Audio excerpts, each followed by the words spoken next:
notre quatrième vidéo. Ça fait beaucoup, vous verrez que vous serez dans votre propre texte et il vous faudra plus de temps, mais c'est pas grave, on le fait sur la durée. Il y a toutes les nuits qui sont ouvertes. Je crois que pour moi c'était bien de faire ça en même temps, en parallèle. On ne fait pas des trucs mode d'emploi, c'est pas ça. Et puis ça permet de bavarder, de dire des trucs tout autour. Alors la première vidéo, souvenez-vous, on fait le point. Ce que j'ai plus parlé, c'était l'idée qu'on doit d'emblée avoir en tête, non pas le livre comme finalité, mais comment il va être diffusé, ce qu'on va en faire soi-même, parce que ça conditionne beaucoup de choses. Et puis, comment on passe du traitement de texte c'est-à-dire comment, à partir de votre univers de texte, vous projetez un objet livre. Et à partir de ce moment-là, en quoi, par exemple, le critère du format pouvait être très différent. Le choix de la plateforme, j'ai choisi KDP, c'est pas la seule, c'est celle qui me convient le mieux. Aucune volonté ni de prescription, ni de se faire l'avocat de quoi que ce soit, simplement de quoi on a besoin soi-même par rapport à son texte et quel objet on veut dans les mains qu'on puisse remettre à une autre main. Dans les deux autres vidéos, on a fait deux étapes, c'est-à-dire une fois chargé le gabarit et le format, importer le texte dans la forme, dans le moule qu'on avait choisi selon déjà une projection dans l'objet. Et puis la première étape, celle de la structuration. Et cette quatrième vidéo, vous pouvez même la regarder indépendamment si tout ça vous est connu. L'étape extrêmement importante, mais dont l'expérience me prouve si souvent que c'est pas encore entré dans les mœurs, que quelle que soit la forme numérique qu'on emploie dans le traitement de texte, dans le blog, dans l'EPUB, dans toute structuration de logiciel, et dès la première étape de comment vous travaillez l'écriture, structurer le texte selon différents niveaux de parties, de chapitres, et essentiellement comment on ne fait pas des bidouilles localement, page à page, ou paragraphe par paragraphe, mais comment on applique à l'ensemble du livre une grille de style qui concerne aussi bien les chapitres que les exergues, que l'endroit où il y a le nom de l'auteur, autant de styles que vous avez de façons différentes pour le texte de se présenter, mais que ensuite, mais une loi extrêmement incontournable, ce sont uniquement ces styles sur lesquels vous touchez, et pour que le texte prenne sa forme. Une fois ces questions de structuration, on a pris du temps dans la troisième vidéo pour voir comment on affine le texte. C'est-à-dire que notre exigence sur le traitement de texte n'est pas la même que ce côté fini que doit avoir le livre, et que ça suppose une attention à un nombre de petits détails. J'ai cité l'apostrophe, j'ai cité évidemment les espaces insécables. On n'a pas abordé d'autres choses, les conventions pour les dialogues, les citations, les guillemets, etc. Bon, ça vous appartient, puis on peut toujours compléter si vous le voulez. Je crois qu'il y a une notion d'élégance à chercher, et puis que c'est les livres que vous avez autour de vous qui vont vous servir de guide pour savoir ce que vous voulez. Il y a une étape dont je n'ai pas parlé et qui pourtant est importante. Alors je vais reprendre non pas mon fichier, mais un fichier quelconque. F-bon perso, qu'est-ce qu'il a F-bon perso dans ces trucs en cours?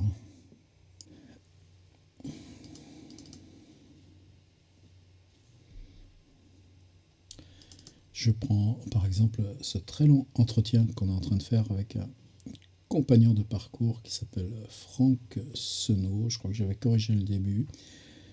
Je vais appliquer un outil magique qui est le logiciel Antidote. petite icône en haut, correcteur. Et le texte, vous voyez, qui est là du Word, qu'est-ce que c'est la différence entre ce fichier et celui qu'on avait tout à l'heure? Bien, c'est un fichier imprimante, il est sur un format A4, et puis une forme la plus sobre possible, justement pour permettre la distance. Et voilà la fenêtre que donne le logiciel Antidote. En rouge, ils vont vous dire ce qu'ils pensent, eux, comme étant un problème. Les fleurs du mal, non, Antidote, il n'est pas hyper cultivé. Les fleurs du mal sans majuscule, ça lui irait très bien. Xmodem, c'est pas quelque chose qu'il connaît. Par contre, il interprète Xmodem, il doit y en avoir plusieurs. Non, c'était un protocole qui nous a servi beaucoup à échanger des fichiers à distance avant Internet et qui nous a familiarisés aux problématiques d'Internet, avec les porteuses, etc.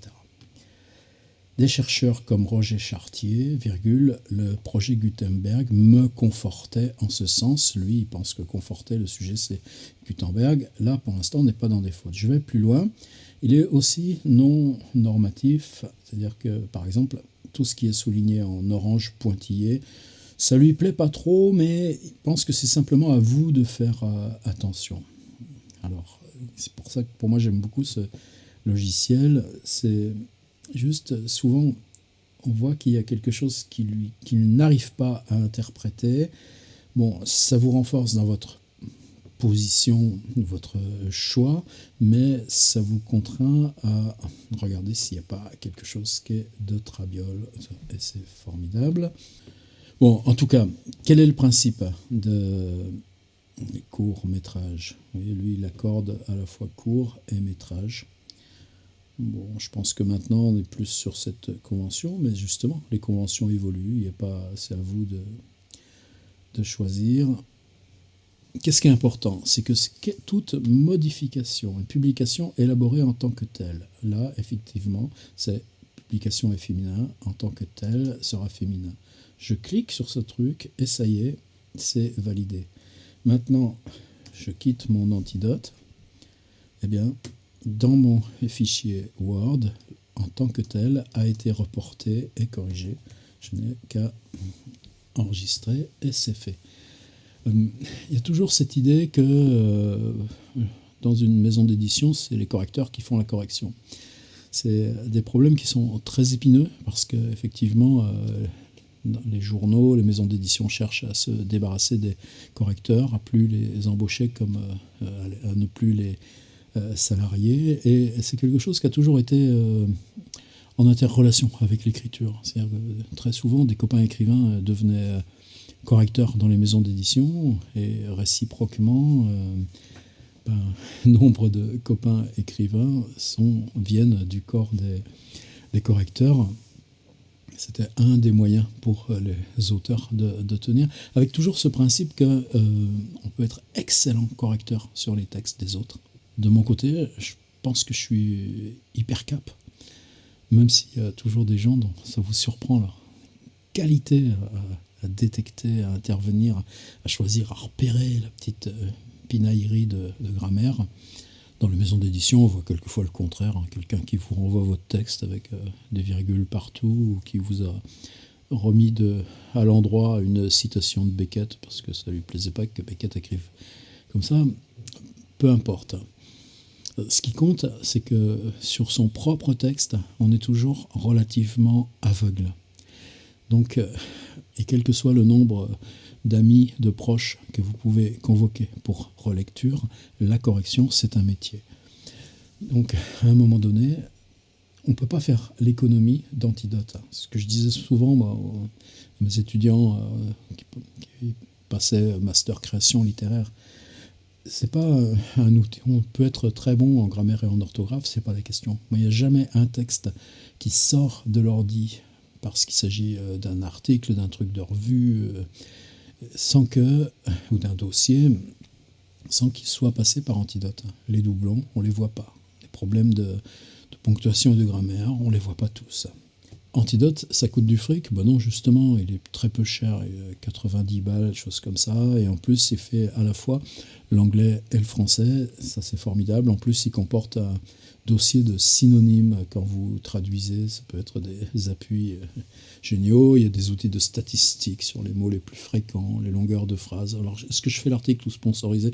Non, c'est pas la question. C'est juste pour dire que, est-ce que dans la tête, il ne s'agit pas soi-même de se transporter, dans la mesure où la question c'est fabriquer un livre qui va devenir un objet commercial, quelle que soit la dimension micro-commerciale de ce qu'on va faire, eh bien, entrer dans une autre économie. C'est-à-dire s'équiper d'antidotes, il y a 80 balles à dépenser, c'est quoi? C'est 5 exemplaires du livre.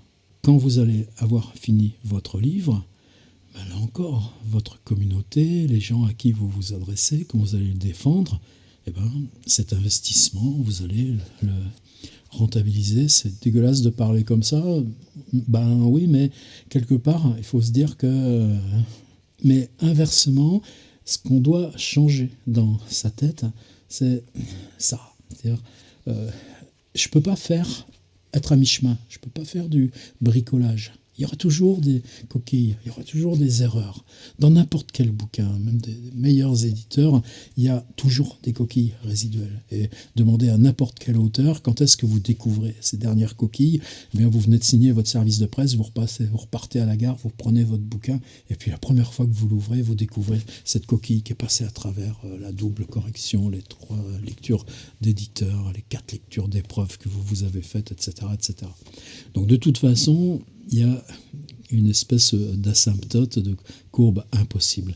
Mais utiliser des outils professionnels, on ne peut pas s'en passer. Antidote, pour moi, il y a aussi Prolexis, enfin, je pense qu'Antidote, c'est une boîte québécoise, c'est vraiment je dirais, celui qui est le plus adapté à nos tâches de rédaction. Ben, on ne peut pas chipoter là-dessus, quoi. Et puis, justement, pensez que si c'est toujours raide de dépenser de la thune, ben oui, mais en même temps, le livre va vous permettre de rétablir cet équilibre. Idem, par exemple, dans la vidéo précédente, j'ai parlé des polices.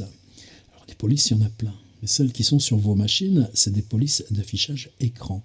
Donc, de toute façon, quand vous allez composer, il s'agit d'aller chercher des polices édition, parce que les résolutions impression sont bien supérieures aux résolutions écran. Alors, il y a plein de plateformes qui proposent des polices libres, je vous laisse y aller, mais quand j'ai dit que les polices que j'utilisais, je crois que je dois avoir 4 polices sur mon ordi que j'ai payé 50-60 balles à Adobe, par exemple à Adobe Garamond Pro, par exemple Adobe Caslon Pro. C'est à la fois une licence d'utilisation. On reprend, j'ai une petite interruption de mon garagiste, il y a des choses à changer sur la bagnole. Ben, c'est exactement la même chose. Oui, on s'occupe de la mécanique du livre, et ben, la mécanique, la police en fait partie. Et d'avoir acheté une police 50 balles chez Adobe, eh bien, il se trouve que ça passe parfaitement dans toutes ces bécanes, quelle que soit la taille, en petit, en grand, etc. Et bon, aucune condition, mais réfléchissez à ça. En tout cas, ce ne sont pas les polices qui sont dispo dans votre ordi. Ok ? Toutes ces petites questions annexes, bien sûr, aucun problème. Pour en parler plus, approfondir sur d'autres tutos, on continue. On en est à ce point où je reprends mon Nerval Aurelia. On recrée le PDF puisque tout était prêt. Enregistrement sous PDF, idéal pour l'impression. J'exporte. Il va me dire qu'il y en a déjà. C'est ça. Et l'intérieur de notre livre est prêt. Vous allez me dire, il y a l'extérieur. Autre problème. Maintenant, on va repartir sur le site KDP. L'interface que vous reconnaissez comme si vous l'aviez toujours fréquenté. Je repars sur la petite rubrique Help au départ. On va la remettre en français tant qu'à faire. Modèle de couverture de livre broché. Exactement comme on avait fait tout à l'heure avec l'intérieur. Et maintenant, vous choisissez votre format. Moi, comme je vous l'ai dit tout à l'heure, j'étais sur du 5 pouces, 8 pouces. Et on avait vu le Simondon qui était en 15-22. Il y a aussi le 7-10 qui sont les formats, les grands formats, disons, mais qui est très courant aussi. Nous, là, on est sur du 5-8. Je reste là. Nombre de pages. Oh, mon fichier. Dis-moi combien tu as de pages. 116. Couleur de papier. Blanc, crème, couleur. C'est important parce que les épaisseurs sont légèrement différentes. Moi, je vous expliquais pourquoi tout à l'heure je préfère un papier légèrement crème. Si à l'intérieur vous avez des photos noir et blanc, ça passera parfaitement. Si vous avez des couleurs noir et blanc, peut-être même dans ce cas-là, restez sur un papier blanc. Il y aura évidemment plus de contraste. Ça, c'est à vous de voir. Je le redis, probablement je radote, aucun problème à insérer toutes les photos que vous voulez, y compris dans Word, même pas besoin de passer par InDesign, simplement pensez que vos photos doivent avoir une résolution de 300 par 300, mais à partir de là, aucun problème. Donc blanc si vous avez des photos noir et blanc fréquentes, crème pour ce confort de lecture, couleur si vous êtes, ce qui est génial avec le print on demand, c'est qu'on peut vraiment travailler tout ce qu'on veut. C'est un PDF, donc c'est vous qui gérez ça. Restons sur crème. Et lui, à ce moment-là, télécharger le modèle de couverture. Donc j'ai mis la taille du livre, le nombre de pages qui va servir quoi? À calculer l'épaisseur de la tranche, plus la reliure. Télécharger le modèle de couverture. Et le voilà qui arrive. Et j'ai un PDF en regardant à quoi il ressemble. Vous voyez que c'est très moche, mais il m'a donné les dimensions extrêmement précises des petites marges de sécurité pour le massicotage de la machine. C'est-à-dire que la machine, à la vitesse où elle tourne, elle peut massicoter à n'importe quel endroit de cette barre extérieure et que vous allez garder une précaution en n'insérant jamais d'éléments de texte, sinon les images de fond, à l'intérieur de ces images-là.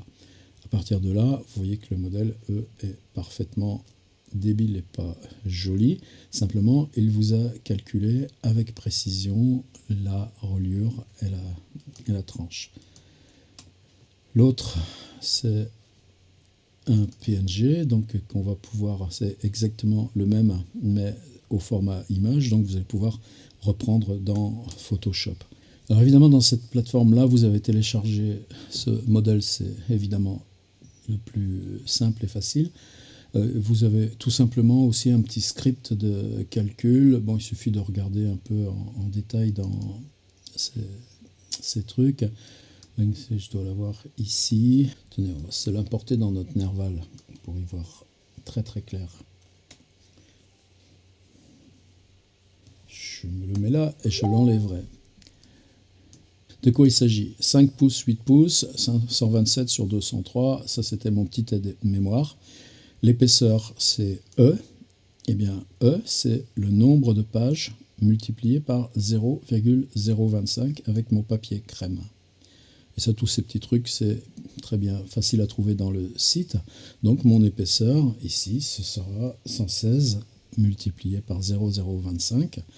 Et puis, la largeur totale, donc, ce sera les 5 pouces de l'arrière de la couverture, plus le petit 0,125 pouces de la petite marge de précaution, l'épaisseur de la tranche, 116 par 0,025, plus évidemment la largeur de la couve en face et la petite sécurité, ce qui fait donc 10,25 pouces. Donc 5 pouces, ça c'est la largeur du livre. Et donc, la largeur totale, ce sera 5 plus 5 plus épaisseur qui sera 116 multiplié par ce petit truc. À partir de là, vous entrez dans Photoshop ou n'importe quel logiciel équivalent. Vous pouvez vous trouver dans vos relations quelqu'un qui vous aide. Dedans Rabelais, on va se l'ouvrir, alors vous allez rigoler. J'ai un vieux Photoshop élément 6.0 qui doit avoir plus de 10 ans, si c'est pas 15. Mais c'est le seul usage que j'en fais. Donc voilà à quoi ça ressemble. Donc ici, vous allez régler dans votre Photoshop la largeur et la hauteur que ça vous a donné. Vous rajouterez des éléments de texte. C'est un peu compliqué parce que je travaille sur 2 écrans à la fois. Et en général, ça, je le fais sur l'écran plus gros. Donc, vous savez que vous avez vos petites icônes, texte ici. Vous pouvez rajouter là vos éléments textuels. Donc, on peut sans aucun problème mettre une image, toujours pareil, la meilleure résolution que vous trouverez, des petits blocs de texte que vous pouvez orienter ou modifier. Les noms de l'auteur et tout ça, je vous laisse faire, mais on peut faire avec des simples lettrages des choses extraordinaires. Je vais juste vous montrer, par exemple, regardez ça, c'est un texte de Blaise Cendrars qui s'appelle « La fin du monde filmé par l'ange Notre-Dame », écrit en une nuit, c'est chez Segers, 1956, et la couverture, donc en lettrage, est de Fernand Léger. Pas besoin de ce réflexe d'image, de machin comme ça, mais travailler les typos, essayer de trouver les typos, travailler les couleurs de fond. J'arrête avec ça parce que c'est pas mon domaine privilégié. Pour moi, c'est toujours à tâtons et je peux pas le faire directement en ligne sans m'en mêler les pinceaux. Mais enfin, bon, vous avez ici cette si vous maniez un peu Photoshop, faites-vous expliquer Photoshop. Mais vous voyez le principe, une fois que vous avez les dimensions et que vous avez compris le principe du calcul de la tranche au milieu, ça pose pas de problème. Alors, celui-ci, on va le mettre en réserve. Et j'ai oublié de le redire, vous avez sur la plateforme KDP la possibilité de fabriquer directement dans des couves standards, vous allez voir, quelque chose qui vous permet de travailler si vous ne voulez pas vous servir de Photoshop. Alors maintenant, allons-y. Créer un nouveau titre. Je ne crois pas qu'il y a de français sur cette interface. C'est livre broché. Allons-y. Je ne m'étais jamais servi du français. Reconnecter. Il faut une vérification de mot de passe. Voilà. Allez, on est parti. Et on y va. Langue français. Titre du livre. Aurélia. Sous-titre, il n'y en a pas. Informations relatives à la série. C'est là où vous pouvez installer votre nom d'éditeur. C'est une petite triche, mais ça permet de taguer le nom d'éditeur et il restera en tant que tel dans les appels Amazon. Numéro d'édition, chez moi là, ce serait 053. Auteur, Gérard.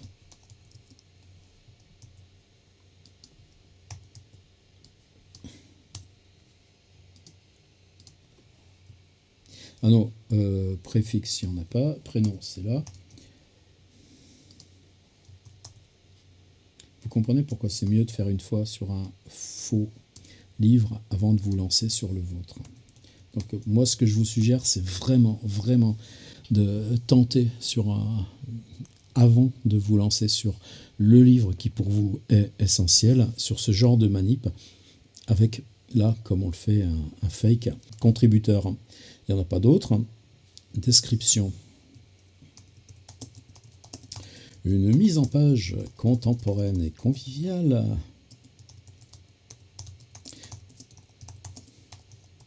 Là, je m'amuse, hein.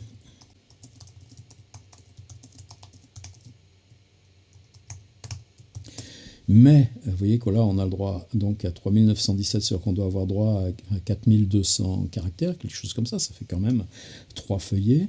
Mais là, c'est la notice qui apparaîtra à les clients. Voilà la description de votre livre lorsqu'ils consultent le site Amazon. Et vous savez que vous avez toujours le début, et puis ensuite vous avez la suite. Vous cliquez sur lire plus ou lire moins. Et donc, c'est ce qui tient le rôle de la 4 de couverture. Et ça, c'est vachement important. Alors là, tout aussi important, la question des droits d'auteur. Si c'est un texte à vous, évidemment, c'est ça que vous cliquerez. Et il y aura probablement des vérifications. Vous cliquez ici, puisque là, nous, Aurélia de Nerval, il s'agit d'une œuvre du domaine public. Et il y aura encore après une autre vérification, c'est-à-dire qu'on vous demandera d'indiquer la date, vous recevrez un mail après la mise en ligne qui vous demandera de confirmer la date de décès, de naissance et de décès de l'auteur, puisque c'est des serveurs qui doivent être des centres d'appel qui doivent être en Inde ou quelque chose. Les gens sont très performants, très clean et aucun problème. Ils sont très responsive, comme on dit, mais ils font leur boulot, et donc Gérard de Nerval, eux, ça leur dit rien. Et c'est encore plus compliqué lorsqu'il s'agit des traductions. C'est-à-dire H.P. Lovecraft, vous allez pouvoir expliquer que les textes publiés de son vivant sont dans le domaine public, ce qui n'est pas le cas des textes inédits et publiés après, comme sa correspondance par exemple, ou d'autres textes. Par contre, les traductions, elles, sont la propriété intellectuelle de l'éditeur qui l'a publié la première, ou tout simplement du traducteur. C'est-à-dire, c'est pas parce qu'un texte est dans le domaine public que vous pouvez utiliser, par exemple, les traductions d'Alexandre Vialat de Franz Kafka. Vous pouvez retraduire Franz Kafka. C'est pas la même chose. Et là, il y a tellement eu de n'importe quoi et de tricherie. Alors moi, par exemple, je reçois très souvent, à chaque fois, un mail, traduction de Lovecraft. Donc évidemment, c'est les miennes, elles m'appartiennent, mais on me demande l'âge de décès du traducteur. Alors, la 15e fois, vous en avez un peu marre, quoi. Je leur dis, mais non, le traducteur, il n'est pas mort, c'est celui qui vous parle. Mais oui, mais eux, ils ne sont pas censés le savoir. C'est-à-dire que j'interviens en tant qu'éditeur et je publie. J'installe que le traducteur s'appelle Bon François, à moi, simplement. Ensuite, alors je fais le mail gentiment ou en plaisantant. Sorry guys, I'm not dead yet. Et puis, c'est ma traduction, etc. Et il n'y a pas de problème, la vérif est faite. Alors, les mots-clés, là, Aurélia, bien sûr, ça va être rêve, ça va être folie, ça va être romantisme, ça va être classique, puis voilà. Et ici, il y a ce truc, tout à l'heure, je vous parlais dans, je crois, la deuxième, de ce qu'on appelle en bon français BISAC, Book International Standards. Et là, c'est là où vous avez ce choix des rubriques. Et sélectionnez 2 rubriques au maximum. Bande dessinée scolaire, recueil de textes littéraires, fiction, non-fiction. Je vais choisir dans fiction générale, action-aventure, afro-américain, histoire alternative. C'est là où vous allez trouver des choses très très étranges. On va mettre fiction générale, ce qui n'est pas le cas vraiment. Et je peux rajouter une autre rubrique, fantasy gay, fantôme, gothique, jour férié, n'importe quoi, humoristique, juif, juridique, lesbienne, fantasy, littérature, réalisme magique, domaine médical. Alors, marrons-nous, mais c'est quand même du rire jaune, quoi. Science-fiction, histoire maritime, super-héros, thrillers, roman YAOI. Un jour, j'aimerais bien qu'on me dise de quoi il se passe. Si je mets recueil de textes littéraires, général, ancien et classique, oui, par exemple, là, on va mettre tout simplement. Et voilà, j'aurai mes deux catégories. Mais c'est à la fois deux catégories qui sont extrêmement importantes et en même temps dans un système qui nous est totalement étranger. Et il y a plus de catégories pour classer la Bible ou les animaux que, évidemment, la fiction et la poésie. Et ça, des fois, il y en a marre. Ce livre contient-il des expressions, des situations ou images inappropriées? Ça, c'est la même chose que sur YouTube. Je mets non. Enregistrer et continuer. Et voici maintenant, alors qu'est-ce qui me manque avant de continuer? Tiers livre éditeur, numéro de tome, ok, c'est tome 55, 53 j'ai mis, ok. J'ai renseigné, on va retenter. Enregistrement effectué, et là apparaît la page décisive. Vous choisissez entre utiliser mon propre code ISBN ou utiliser le code ISBN KDP gratuit. Là, c'est un choix qui vous appartiendra de faire. Un ISBN, en fait, c'est strictement rien d'autre qu'un code barre de supermarché. Ça n'a pas d'enjeu. Il y a en France un service, là vous cliquez sur Internet, obtenir un bloc d'ISBN, et puis on vous attribue un radical, tiens, bam, bam, bam, bam, puis au bout vous en aurez 100 ou 1000 selon vos nombres de projets d'édition. En tout cas, on vous attribue une espèce de carnet souche avec des ISBN qui seront les vôtres, c'est gratuit, enfin c'est hyper fastoche de faire la démarche. Et ça permet par exemple ensuite, si vous le voulez distribuer en librairie. Alors ça c'est une autre bifurcation. Imaginons que vous ayez 20 ou 30 livres dans votre catalogue.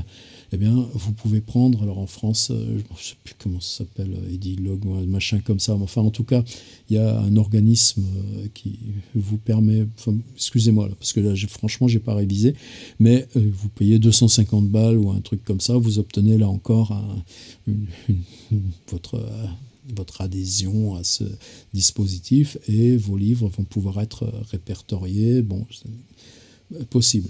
Moi, là, ça ne me concerne pas, je les vends directement en ligne, et là, pour l'instant, c'est ce qu'on fait. Alors, vous voyez, ça aussi, c'est ces questions qu'on peut développer de façon complémentaire, mais en gros, s'il s'agit, là, dans ce qui nous fait ce tuto, eh bien, affichez-moi un code gratuit. Il vous attribue un code, et ça y est, je l'ai. Voici le code ISBN attribué à Aurélia de Nerval. Et à chaque fois, on a les explications. Qu'est-ce qu'un code? International Standard Book Number, un nombre unique à 10 chiffres, etc., etc., etc. Là, il y a une manip qui va être très importante. Copier-coller. Je réouvre mon Nerval. Et j'insère le code de l'ISBN ici, dans cette page, derrière la page de garde, on en avait parlé tout à l'heure. On va faire qu'il n'y a pas de raison que ce soit moche. Donc ici c'est un style, je sais pas quoi, est-ce que je vais faire un style spécial? Ouais, j'avais appelé ça style légende. Eh bien, je vais appliquer le même style ici, et ça y est. J'ai inscrit mon ISBN 13 à l'intérieur de mon contenu. Et maintenant, je refais enregistrer sous PDF.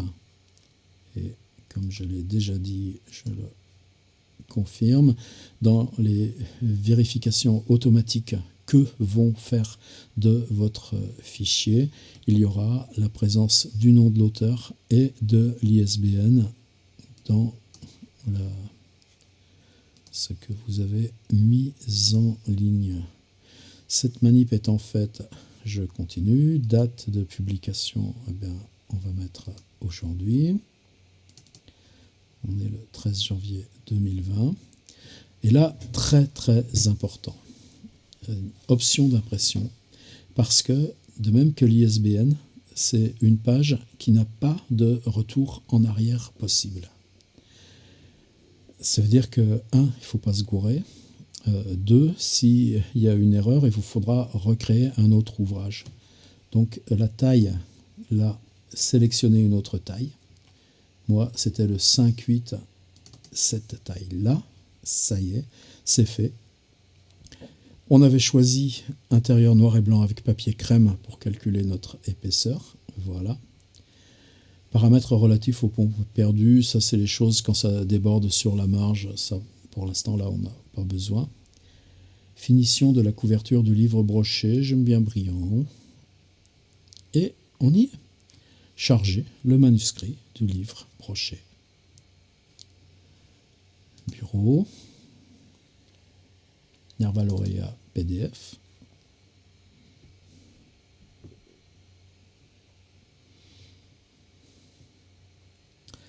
Chargement en cours, merci la fibre optique, c'est fait. Et couverture du livre, alors on va faire ça. Alors vous voyez, si vous avez votre couverture PDF, chargez une couverture.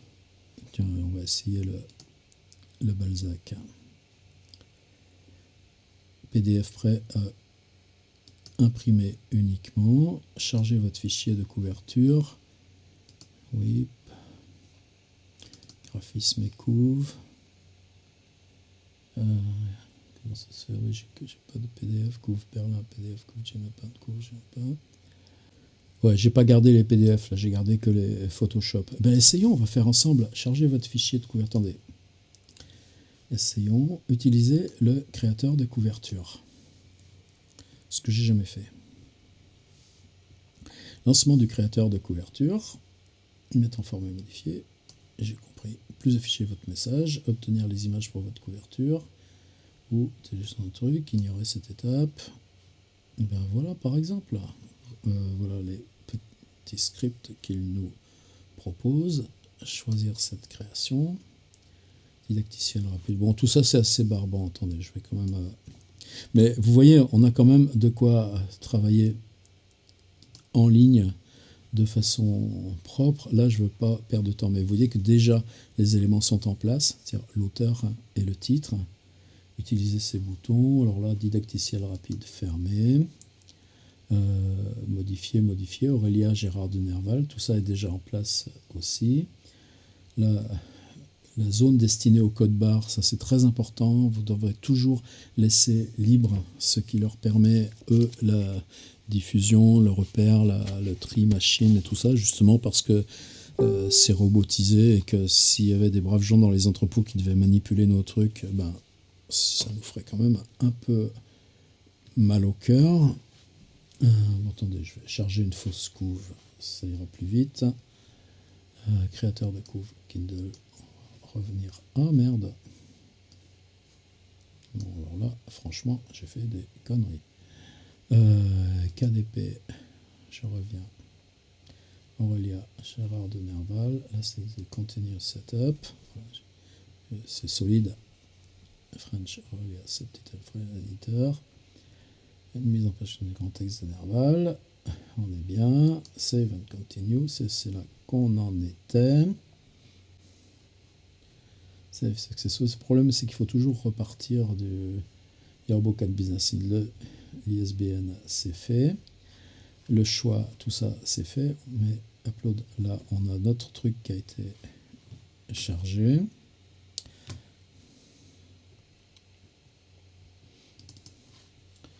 Je vais reprendre mon Balzac directement ici. Et ça n'a pas une grosse importance. Puisque de toute façon, je compte pas faire un vrai livre. Adobe Photoshop élément. D'ailleurs, ce serait curieux, on va voir s'il détecte que le nom de l'auteur n'est pas sur la couverture. On va mettre Nerval.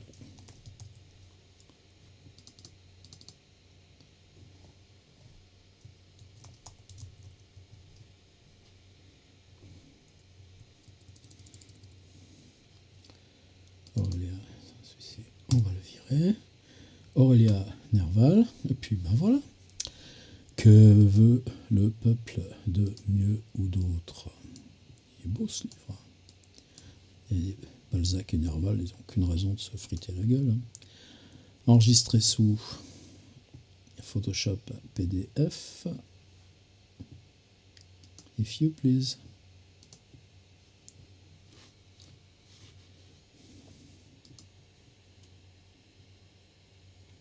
Je dois avoir marqué PDF quelque part. Photoshop EPS, Photoshop PDF.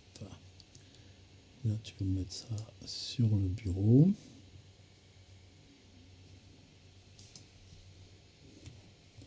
On va l'appeler Nerval.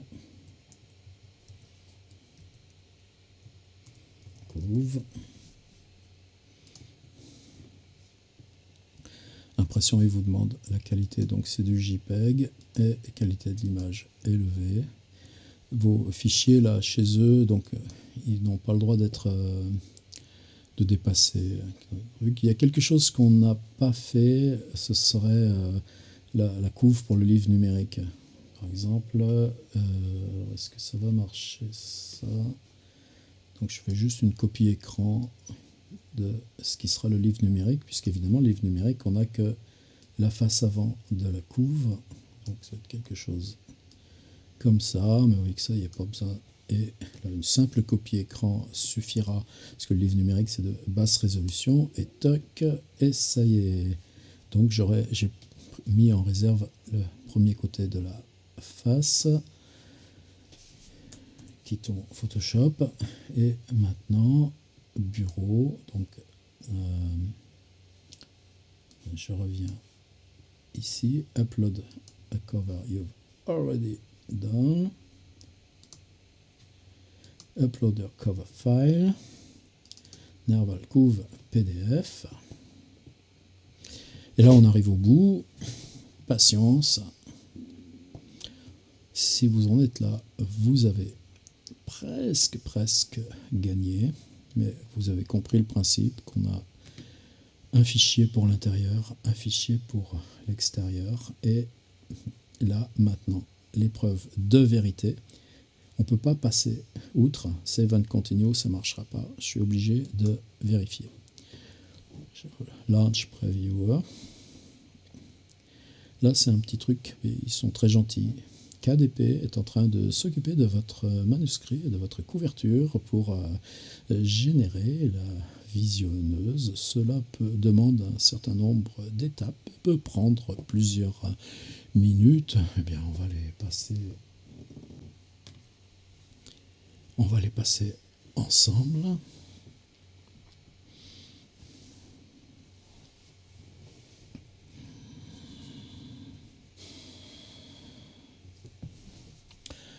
Ensuite, il nous restera quoi? L'étape de la visionneuse, ça, il faut qu'on le voit ensemble. C'est important, mais après, disons que tout se comprend tout seul, et on va passer ensuite à la page tout simplement du prix. Qu'est-ce que le prix d'un livre? Donc là, on a quelque chose qui fait 116 pages. Ça veut dire qu'il y a toujours un prix plancher pour la fabrication, mais disons qu'en gros, la fabrication, c'est 1,80 €.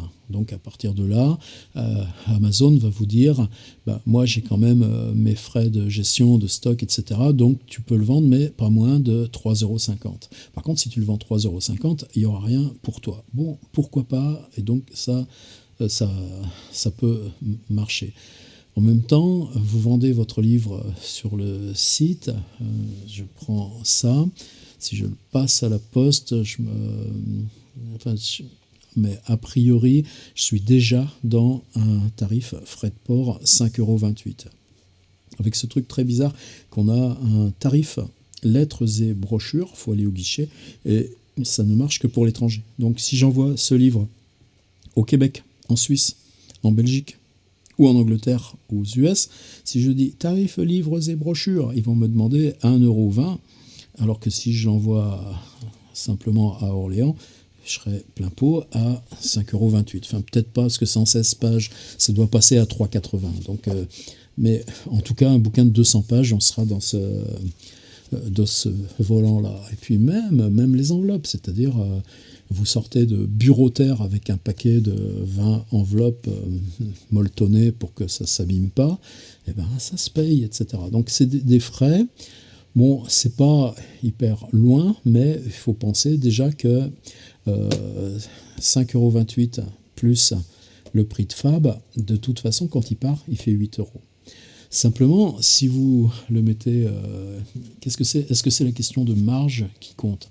Non, certainement pas. Par contre, si vous vendez un certain nombre de trucs, vous êtes auto-entrepreneur, eh bien, votre chiffre de vente global, alors bon, évidemment, après c'est plus compliqué. Est-ce que vous avez une structure? Est-ce que vous retransférez? Par exemple, moi, ce chiffre d'affaires global, c'est sur tiers livre éditeur, donc il y a tous ces trucs, là, mais ça passe par la comptable, et puis la comptable, tous les ans, je la paye.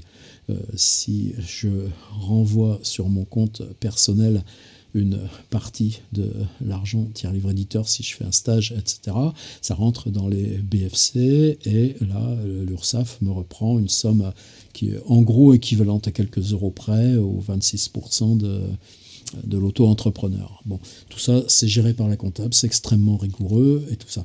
Simplement, et puis on n'est pas là pour parler de ça, ce que je veux simplement dire, c'est que faites gaffe. C'est-à-dire, si vous pouvez très bien, là, moi, mon Bartleby, je dois le vendre à 9 euros. Mais qu'est-ce que ça peut faire? C'est pas là pour... de toute façon, c'est des ventes tellement microscopiques, c'est pas là pour faire du beurre.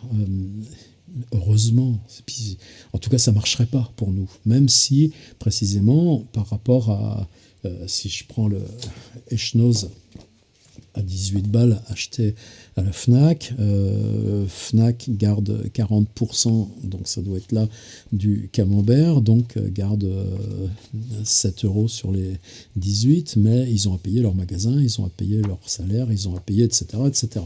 Dans ce qui reste des 11 euros sur les 18, eh bien, la Fab, disons 2 euros et demi, l'éditeur qui va prendre 3 euros, mais aussi l'éditeur, il y a l'attaché de presse, etc., etc. Il y a aussi... bon, on va pas, c'est pas, on n'a pas entré dans cette cuisine-là, et puis l'auteur qui, lui, va toucher 1,60 € ou 1,80 €, pas plus. Évidemment, nous, on est en vente directe, ça veut dire qu'au lieu de le vendre 18, vous pouvez le vendre 14, il sera moins cher qu'un livre comme ça, parce qu'il n'y a pas librairie, il n'y a pas... etc. Et c'est une marge qui vous revient à vous directement. Simplement, bien, pensez que si vous n'intégrez pas en amont ce que peut vous reprendre l'URSSAF ou votre truc d'auto-entrepreneur, si vous n'intégrez pas la facture de la comptable, etc., ça peut vous amener très vite à des trucs comme ça. Alors, est-ce qu'on a... Bon, mais je ne veux pas entrer dans ces machins-là, mais c'est plus compliqué aussi. C'est-à-dire, est-ce qu'on peut dire que comment ils vivent les sites de creator content, comme ils disent nos amis anglophones, ils vendent des mugs, ils vendent des t-shirts, ils vendent des hoodies, ils vendent des tote bags, etc. Et c'est ça qui permet, peut-être pas de payer les caméras, mais qui permet de dire... je développe un outil, je paye des serveurs, etc., etc. En France, nous, je me vois pas vendre des mugs sur mon machin. Une fois, j'ai essayé de vendre des badges. Il y a un copain chez le Bonnet à Lyon qui m'a acheté un badge. J'étais vachement heureux. Je dois avoir toujours le petit badge quelque part, là, derrière. Mais c'est pas ça le truc, quoi. C'est-à-dire, on sait bien que, quelque part, ce qui compte, nous, c'est la démarche au jour le jour, c'est l'échange, c'est la communauté, c'est les ateliers. On est en train de faire ça, et puis, il peut y avoir une transaction sur le site, c'est-à-dire dire, j'achète un livre, et bien conscient en ce cas-là que c'est une forme de soutien. Est-ce que pour autant, je peux dire...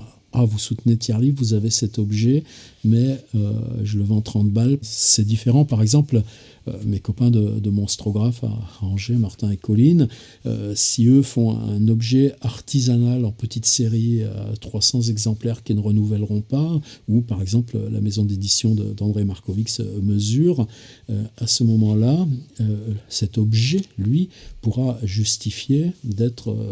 vendu plus cher parce qu'on est sur un modèle d'échange artisanal avec une série limitée et on est sur le modèle artiste. Bon, c'est pas exclu que moi aussi, compte tenu de ce côté tellement microscopique de la diffusion de ce côté-là, je ne change pas de système. C'est des questions qui nous travaillent constamment, constamment. En même temps, pour l'instant, j'ai choisi ça. C'est-à-dire dire, eh bien, c'est la lettre à la poste. Tu veux ma trad de Lovecraft? Ben, elle est là, t'as qu'à cliquer.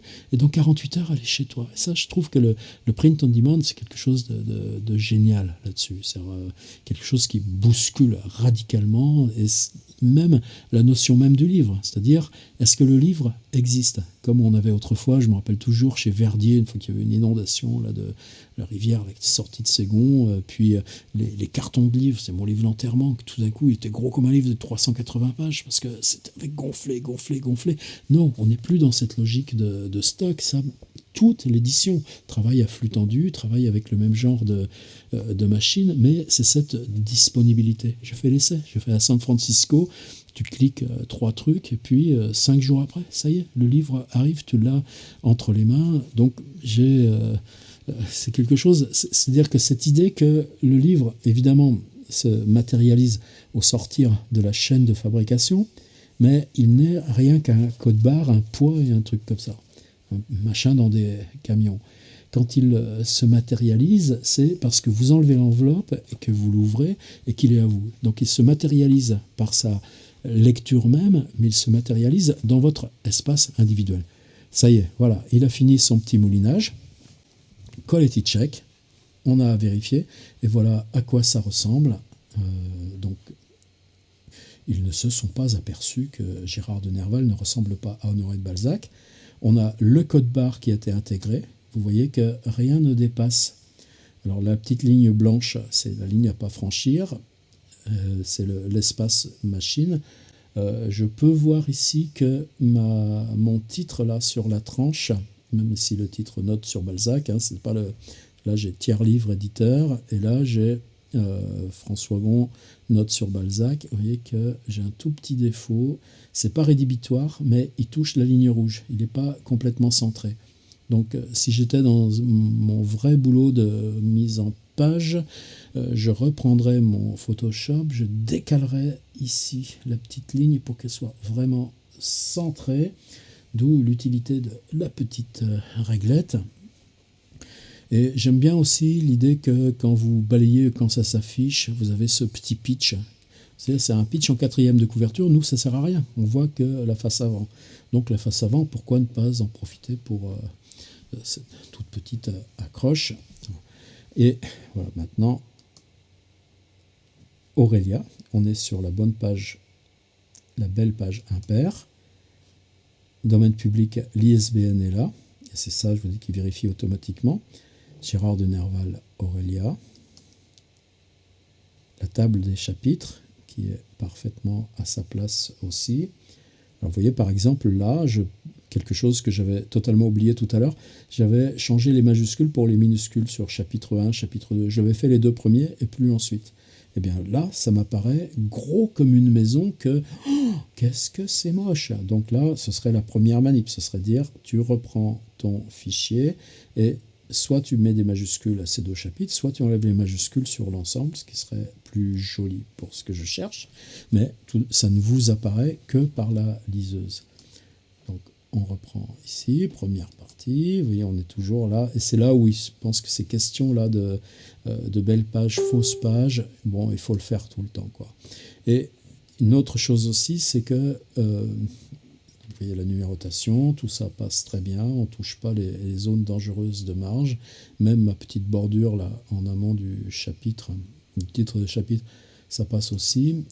Par contre, le fait que vous lisiez avec le confort du livre imprimé, on est vraiment dans une étape où vous avez l'impression d'être devant quelque chose d'extrêmement clean. Je vous assure que s'il reste des coquilles, vous les verrez dans cette étape, alors que peut-être vous les avez loupées auparavant.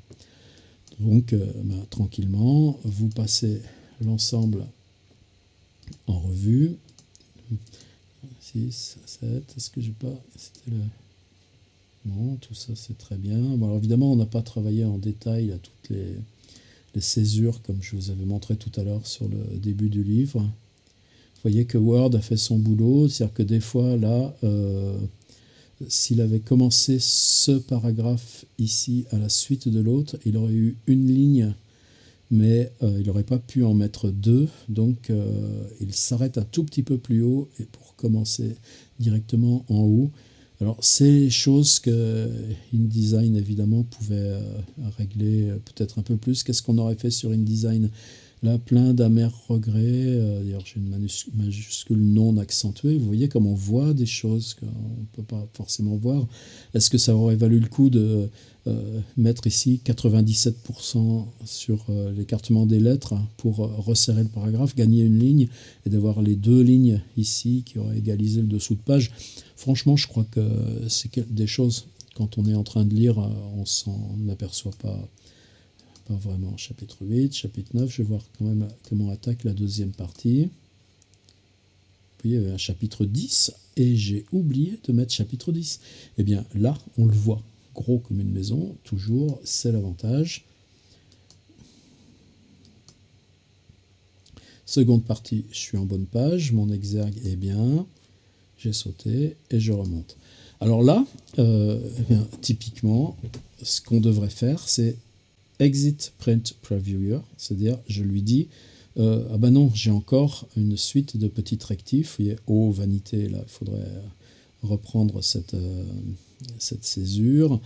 Bon, là nous c'est pas ce qui nous concerne, mais dans cette configuration, qu'est-ce qu'on ferait?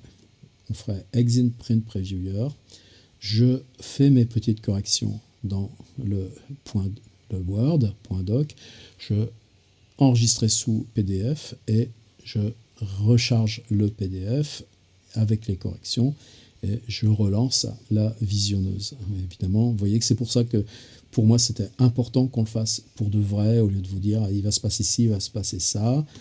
Le titre, l'auteur, l'ISBN, mais c'est vraiment cette étape-là qui est l'étape de finalisation.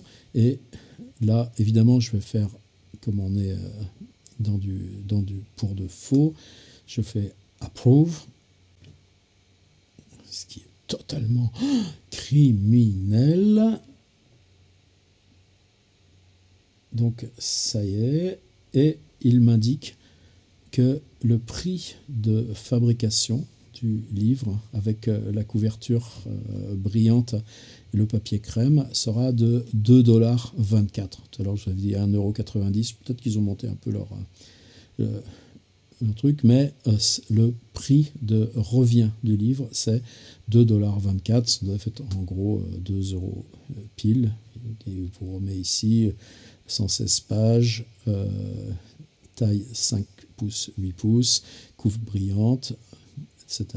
Papier crème. Je valide et j'arrive à la dernière étape.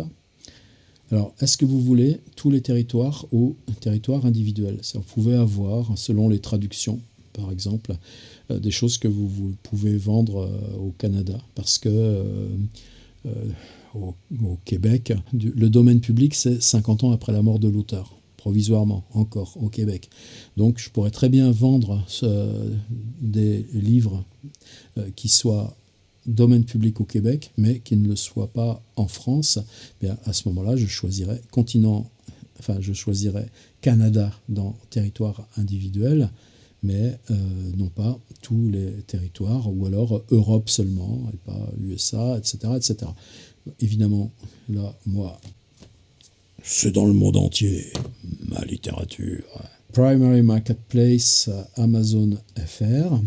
List price, donc elle va être euros, et c'est là où vous allez choisir votre prix. Alors par exemple, je mets 11 €, et si j'indique que ici j'ai mis 11, la calculatrice, c'est ça que je voulais vous montrer. Il y a la TVA à 5,5%, donc si j'ai mis 11, le livre sera vendu 11,60 €, et les frais en euros, vous savez, c'est donc 1,99 €, j'étais pas loin, et donc il vous restera une commission de 4,60 €. C'est-à-dire que si vous mettez...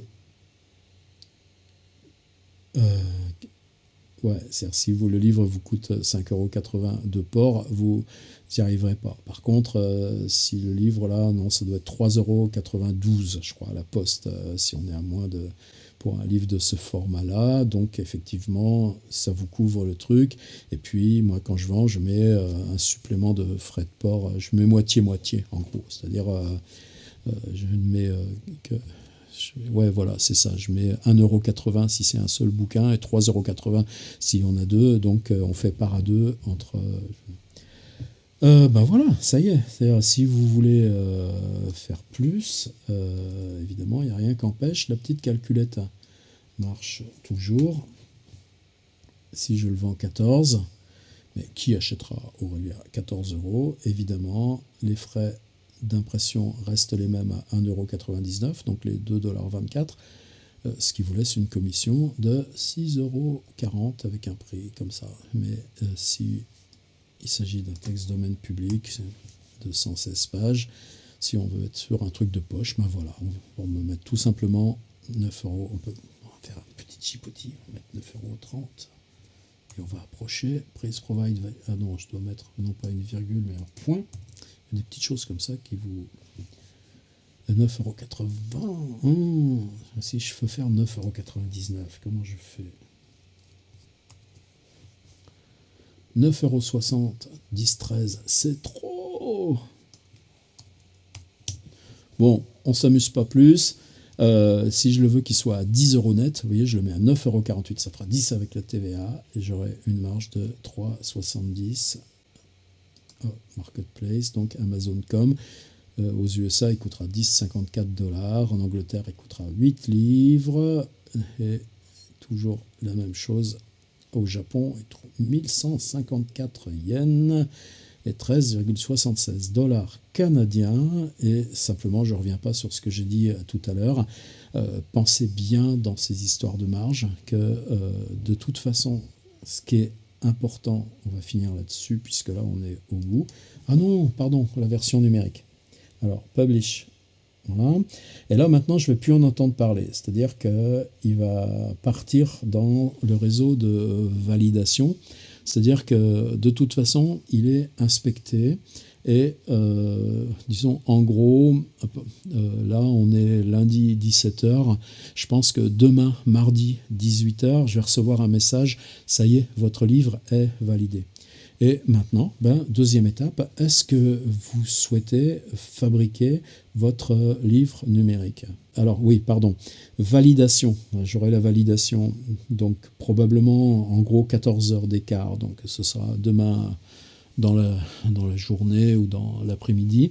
Et à partir de ce moment-là, disons qu'il est disponible à la vente, c'est propulsé sur les plateformes de vente, les métadonnées sont intégrées dans les bases, etc.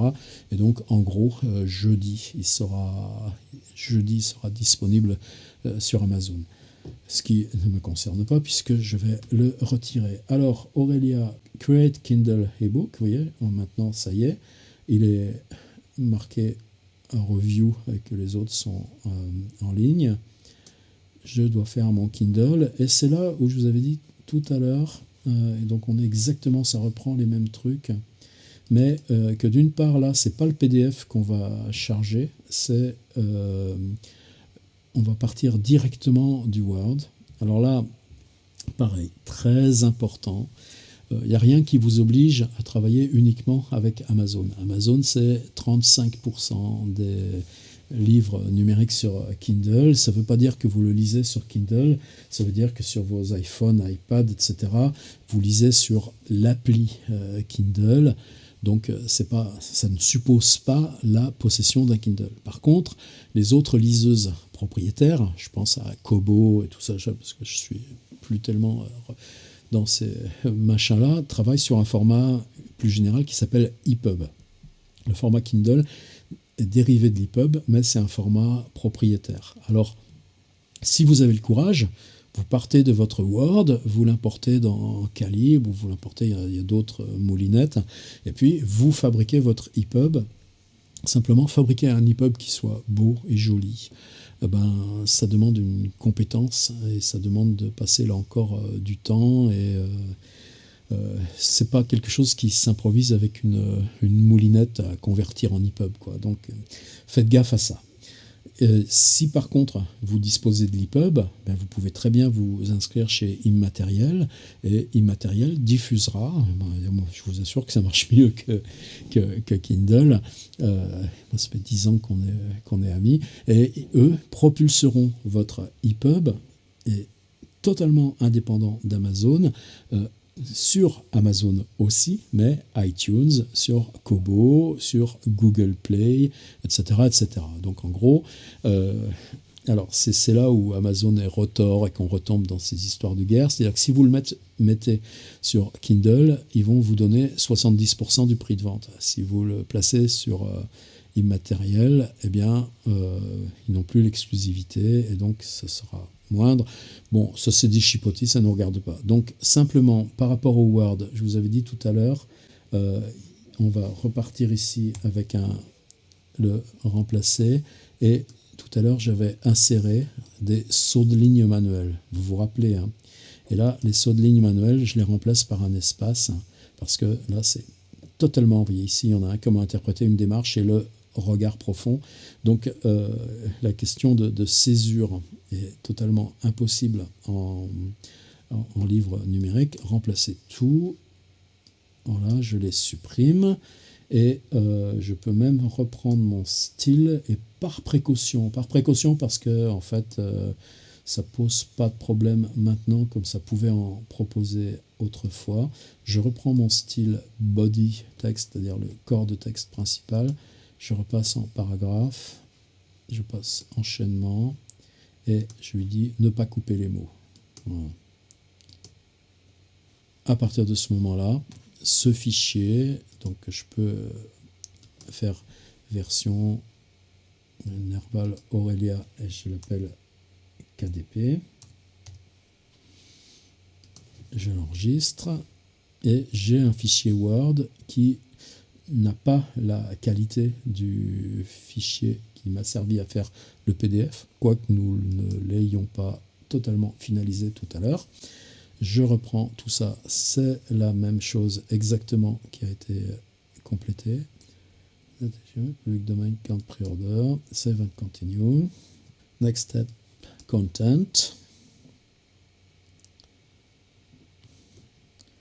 Comme tout à l'heure, digital. Alors, vous voyez le truc, est-ce que vous voulez des DRM, c'est-à-dire des espèces de mouchards qui limitent le truc? Vous cliquez non, mais il n'y a aucun problème. Amazon ne vous impose pas d'avoir des DRM de blocage, de verrouillage. Et ça, c'est vraiment ras-le-bol de ce truc-là. Et puis, upload ebook, et donc c'est le docx, donc c'est le Word et non le PDF, mais avec ces tout petits aménagements de tout à l'heure que je charge. Ça va aller très vite puisqu'il s'agit d'un tout petit fichier.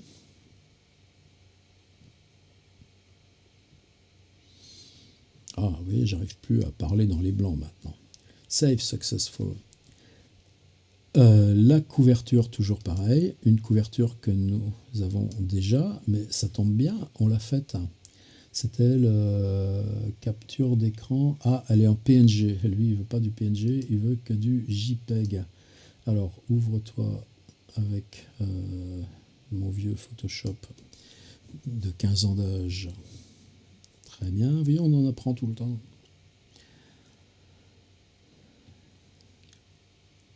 Voilà, j'ai ouvert ma copie écran. Je l'enregistre en JPEG et qu'elle fera une hauteur de 1400 sur une largeur de 900. C'est largement déjà suffisant par rapport à...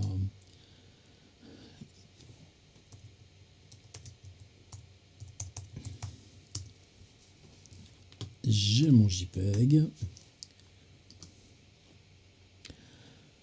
Upload your cover file. Et maintenant, je pense qu'il va l'accepter.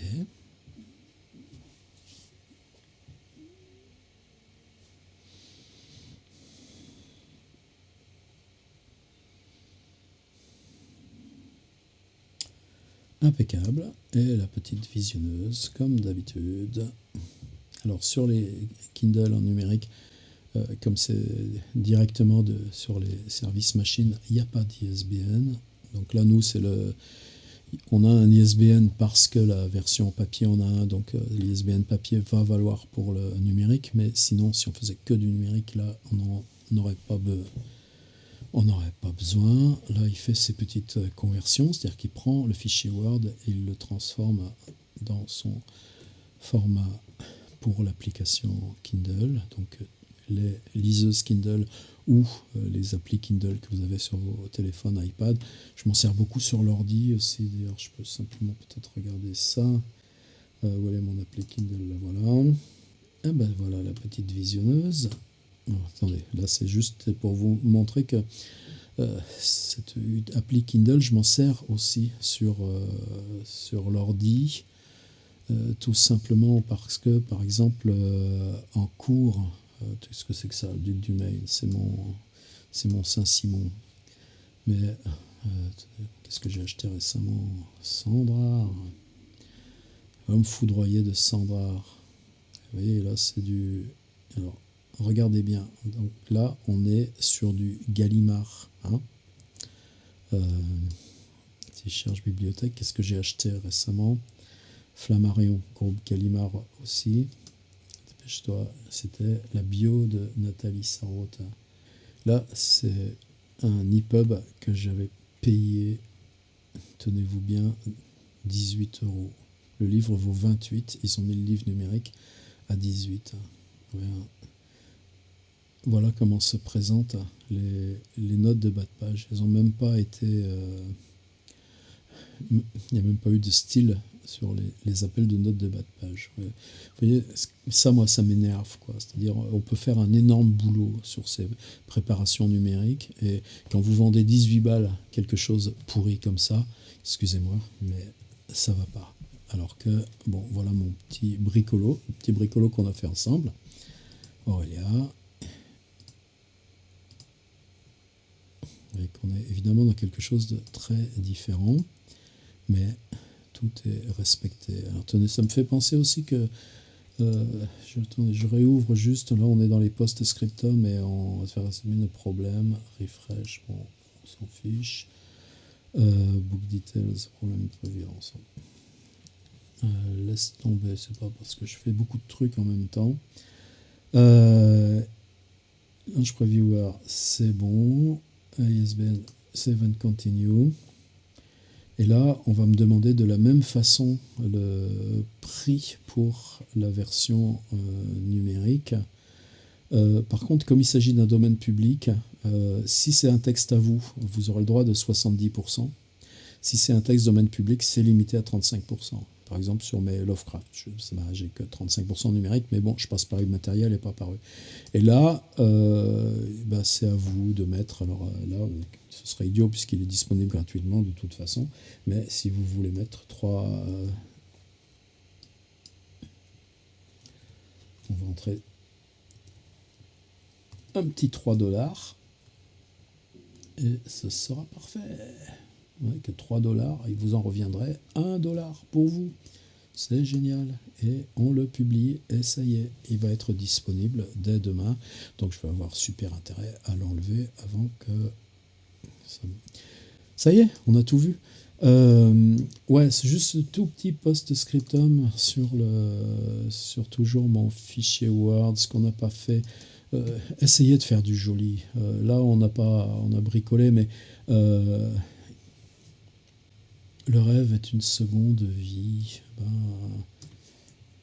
J'appelle mon menu police. Et si tu veux bien, l'ordi est très lent parce qu'il est en train là de mouliner la première vidéo qu'on a fait tout à l'heure. Police style attribut, je mets en petite majuscule. Et déjà ce sera plus joli. Et puis ici je fais mise en forme lettrine. Et lettrine, allez, moi je l'aime bien ça. Je choisis celle du milieu emboîtée et je mets sur 2 lignes. Et puis voilà. Et vous allez chaque chapitre, et puis vous faites pareil. Chapitre 3, ici à commencer, on va mettre... Je fais pomme D pour attraper ma page de mon menu police. Des petites majuscules. une lettrine. Alors évidemment, ça c'est mes petits tics et mes petites habitudes à moi. C'est vous qui allez trouver les vôtres. Tchac. Voilà, tout ce qu'on n'avait pas fait. Moi, je crois que j'ai fait mon taf. Maintenant, vous voyez sur ma plateforme, Aurelia est disponible en Kindle. Il est pour l'instant en examen. Et je pourrais dès maintenant, non pas parce qu'il est encore en examen, donc commander les copies auteurs. Et vous avez vu qu'elles vous seraient vendues à 1,99 €, etc. Voilà, c'est ce que je voulais faire comme processus.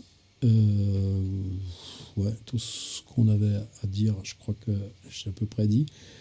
Ça n'empêche pas que peut-être plus tard, je referai ce même tuto en fonction de l'évolution de tout ça, ou parce que justement, on pourrait se concentrer sur des petits tutos plus précis sur tel ou tel point, etc. Allez, très content d'avoir fait ça, ça m'aide moi aussi à circuler un peu dans la tête. Merci.